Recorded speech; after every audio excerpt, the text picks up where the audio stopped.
As brands move from bricks to clicks, Brand Aid provides expert resources and insights.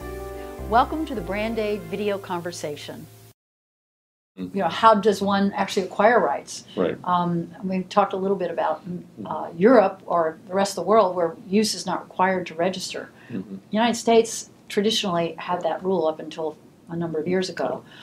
So now we have a two-step way of acquiring rights. One is based on I intend to use it, and the second is I've already actually used it, which can be a little confusing for clients at the beginning. Sure, sure. Well, the idea was that the idea of changing to a bifurcated system where it gives you the option of intent to use is what would happen is, let's say you're going to build a hotel. That could take 3 years. Or you want to launch a new drug product. Well, you've got to get FDA approvals.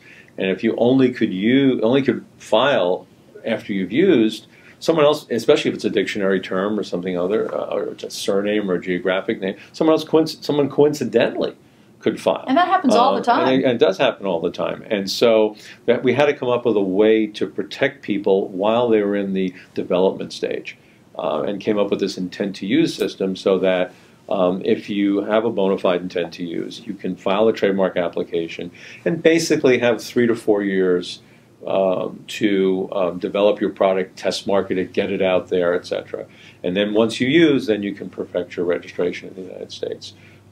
So eventually you're going to have to use it to protect it. But this gives everybody the ability, as soon as they think of something, and indeed, like I said before, they have a legitimate connection, that they really have this is the business they're in or they're about to be in.